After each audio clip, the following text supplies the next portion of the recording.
Delegation दोबारा जम्मू कश्मीर के दौरे पर है। फॉरेनर्स की डेलीगेशन है और ये आपको बताते चले 2 दिवसीय की थी।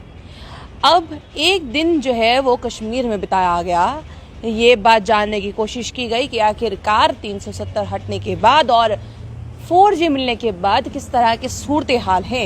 वहीं दूसरी ओर आज का दिन जो है वो जम्मू में बिताया गया। जम्मू में कहां कहां बिताया गया, शॉर्ट के माध्यम से आप तक पहुंचाने की कोशिश करेंगे, साथ में बताने की कोशिश कि आखिरकार किस किस से मिला गया कश्मीर में भी और जम्मू में भी।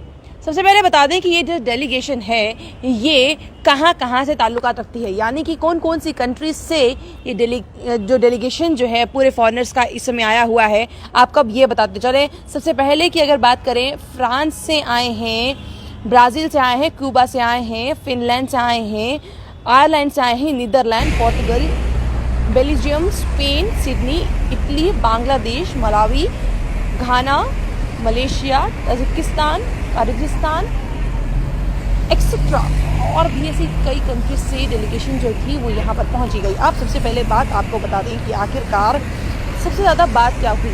मेन चीज़ जो बताया गया वो था बैक टू विलेज प्रोग्राम कि आखिरकार ये कश्मीर की बात हो रही है, ये कल की बात हो रही है कि आखिरकार कश्मीर में क्या बताया गया। तो कश्मीर में सबसे पहले तो बीटीसी जितने भी मेंबर्स जीते हैं, जो चेयरपर्सन बने हैं, उनसे मुलाकात हुई और सबसे बड़ी बात पंचायती राज सिस्टम के बारे में बताया गया। इसके साथ साथ में आपको बताते चले वो भी बात बताई गई कि आखिरकार बैक टू विलेज प्रोग्राम कितना सक्सेसफुल रहा और कितना नहीं।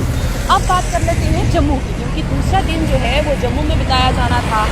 किससे मुलाकात हो रही थी आपको ये बताते चलेंगे। सबसे पहली जो डेलीगेशन थी वो सबसे पहला जो रुख किया वो किसी और का नहीं बल्कि हाई कोर्ट का किया। वहाँ के चीफ जस्टिस साहब से मिलना था कि आखिरकार क्या चल रहा है क्या नहीं, क्योंकि सिविल सोसाइटी जितनी अच्छी तरह से बता सकती है और सबसे ज़्यादा अगर लॉयर्स जितनी अच्छी तरीके से अपने जम्मू की बात को आगे बता सकें शायद कोई नहीं। तो इसीलिए पूरी की पूरी 24 मेंबर्स की डेलीगेशन जो है वो पहले हाई कोर्ट पहुंचती है, सिक्योरिटी के साथ, एम्बुलेंस के साथ, इसके साथ साथ फायर ब्रिगेड की गाड़ियां भी साथ में नजर आती हैं। इसके बाद जो है ये पूरा का पूरा काफिला जो है वो गवर्नर हाउस में जाता है, लेफ्टिनेंट गवर्नर साहब से मिलता है और इसके बाद जो अगर बताते चलें माफ़ कीजिएगा, इसके बाद जो है वो रमाड़ा में भी जाता है और यहाँ के भी चेयरपर्सन से, डीडीसी चेयरपर्सन जो बने हैं उनसे मिलने की कोशिश और ये बताने की कोशिश कि आखिरकार इस समय क्या सूरत हाल है। अब ये चीज़ बताना भी बहुत ज़्यादा ज़रूरी होता है कि आखिरकार माफ़ कीजिएगा पाकिस्तान जो जिस तरह से लगातार सीज फायर का उल्लंघन कर रहा है ये भी बार बार बताया गया, ताकि जो ग्रे लिस्ट में पाकिस्तान है और बार बार वो ब्लैक लिस्ट में जाने तक पहुंचता तो है पर पहुंच नहीं पाता है FATF की वजह, अगर हम कहें FATF की लिस्ट में। बट अब कहीं ना कहीं ये डेलीगेशन जो है एक ज़रूर कहीं ना कहीं वहां तक बात पहुंचाने की कोशिश करेगी कि आखिरकार FATF की ग्रे लिस्ट में इस समय पाकिस्तान है। बार बार कहीं ना कहीं ब्लैक लिस्ट में जाने की आशंका उसकी नज़र आ ही जाती है और अपने आप को वो बार बार ये सिद्ध करता है कि नहीं हम ब्लैक लिस्ट में नहीं जाते।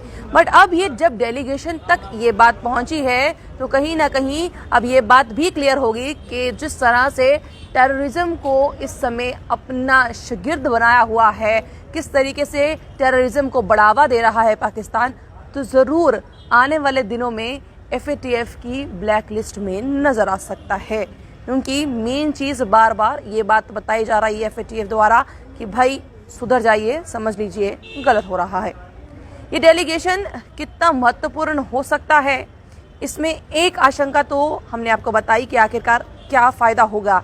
बट इसके अलावा आपको क्या लगता है कमेंट बॉक्स में कमेंट करना ना भूलिएगा, क्योंकि जैसे ही डेलीगेशन जो हैं वो यहाँ पर आती हैं सियासी गलियारों में हलचल मचनी शुरू हो जाती है। और कहीं ना कहीं अगर बात की जाए तो महबूबा मुफ्ती द्वारा भी बयान ज़रूर दिया गया था कि आखिरकार डेलीगेशंस को बुलाने की क्या ज़रूरत है, आप आम जनता को तो बाहर निकलने का चांस नहीं देते। आपको क्या लगता है कमेंट बॉक्स में कमेंट करना ना भूलिएगा। बने रहिए जम्मू परिवर्तन के साथ। मुझे और अभिषेक जी को दीजिए इजाज़त। नमस्कार।